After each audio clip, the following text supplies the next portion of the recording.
I want to point out something, okay?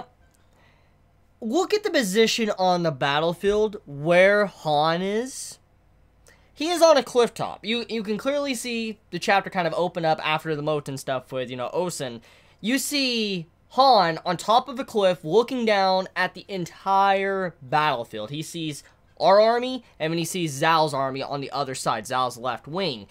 If you look closely, he has the height advantage. He can see the entire battlefield and see what's going on when enemy formations or his formations on his side changes. I feel like the way he's positioned, this was very, very intentional.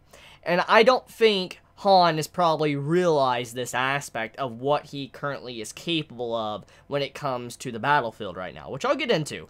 But before I get into the stuff with Han, let's get the Moten stuff out of the way. So, as we know, our left wing, Quinn's left wing, was insane. They did a tremendous job. But we have more along the lines with the flashback we got in the last chapter with Moten and how he was talking to Ousen about the strategy, wave attack, and all of that. And basically, Ousen's like, hey, if you saw through the plan that far, and what you do out there, if you do manage to win and all that, and win the left wing, then I want you to join my army. I want you to be one of my commanders and all that. I want you to help out my army. That Ousen actually extends his hand out saying, join me. And all of a sudden, Moten's like, look, I have to refuse, but shouldn't there be someone else up for that job? And then it shifts over to Han. So once again, just showing that there is a very complicated relationship between Ousen and Han, his son. Just like, why? Like, this is something that's been building up for a very long time, and just with this chapter, it complicates that relationship even more, and it really makes you wonder, what does Ousen want from his son Han? What does he really want? Does he want his son to succeed? Or does he have unrealistic expectations from him? I mean, there's just so many things that I'm curious about that is yet to be revealed. And one day will eventually be revealed, obviously. But I'm very curious. I would really love to know. Because just this entire chapter is just like, why? Well, why is Ousen doing this to Han? Why won't he let him know anything or whatever? I mean, I know he's not giving him special treatment, which is fine. That's a good thing. But at the same time, no, he's not even letting him know anything. It's kind of fucked up. But, anyways, dude, now that I've said that, let's talk about the obvious stuff in this chapter, then getting into the battle plans. So, basically, Han, he's on top. His 5,000 troops are on top of the hilltop, from what I can see. And then the main bulk of the right wing of Quinn's right, they're on the front battlefields, lower down on the cliff, and they're facing Zhao's left wing. So, what it shows here is that when the actual commander of the army, of the main bulk of the army, comes up to talk to Han, he's like, okay, so Han, this is the battle strategy, what we're going to have to do. We are going to charge in, okay? But you are not going to charge in. You are going to sit back and just watch. We cannot let you shed blood today. We cannot let your unit shed blood. And so, the way this conversation is going, it looks like the general, Akou, hopefully I'm saying his name right, Akou or whatever, basically he comes up to Han and he starts talking to him about the plan, and then Han's like, who planned this? Who planned this exact thing? He's like, your father, Ousen. And he's like, I refuse this plan, shut the fuck up, change it. And basically, from the way this was done, it seemed like this was expected. It seemed like the way the commander, the general, walked up to Han like that was like he was provoking him, because you see this inner monologue going on, and it basically is what Han most likely is thinking. How he is thinking that it's not that his father wants to protect him, it's that his father doesn't have any expectations for him at all in this upcoming battlefield. So basically, it's like saying this, son, you're completely worthless. I have no expectations out of you. I don't expect you to shape or mold this fight at all. So just sit the fuck back and let the real men do it. That's basically what it looks like, what his father's trying to say to him, and that's why he wants to refuse. And that's the way the general, the way he was putting it, the good and the bad about what he was saying, it was trying to make Han think this. And so what I believe is that this was definitely intentional, and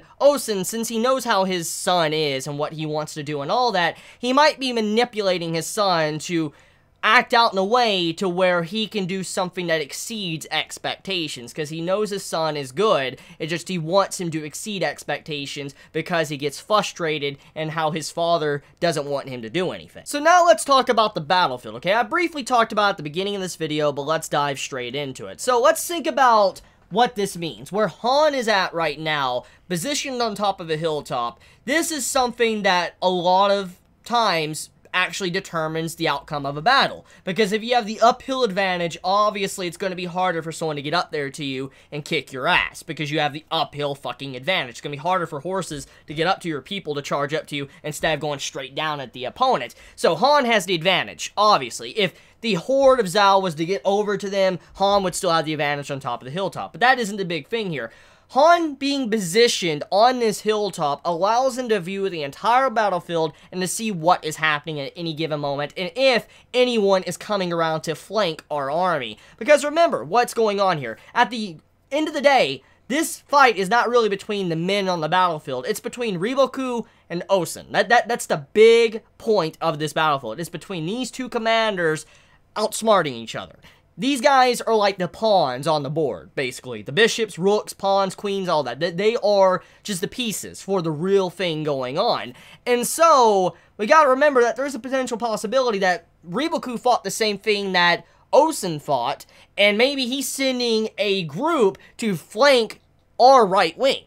Very similar, and maybe that is why Ousen wants Ouhon to stay in the back, because if a flank happens, Ouhon can let his, army know, but also he can counter and attack that flank. He has a big watch and view on the entire battlefield, so he can see if there's any enemies coming in for reinforcements, trying a wave attack as well, similar to what's going on our left wing, so maybe that's why Ouhon is there. But also, once again, let's look at the numbers. He has 5,000 men, very similar to what Moten had. Remember, Moten, what he had to do with 5,000 men was just, holy fuck. Like, that man, despite all odds, that man did a good job with what he had. And Ouhon, this man has a similar amount of troops, and he's in a position that honestly is a lot better than what Moten had.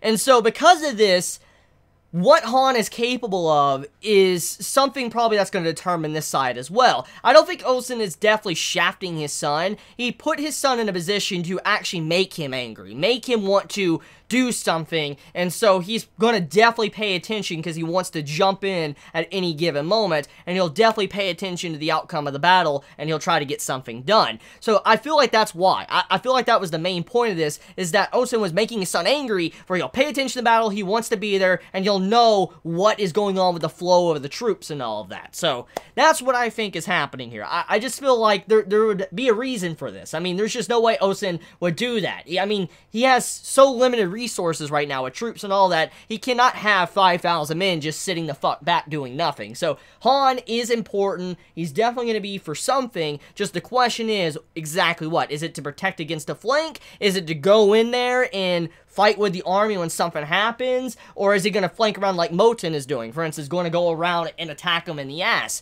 That could be a thing too. So just a lot of things can happen here, and I believe Ouhon, he's being used right now. He's definitely being manipulated, and I can't wait to see exactly what's going to be said once this is done. What Ousen will say to Ouhon, whatever happens on this battlefield, because either it's going to be good or a bad thing. We'll see.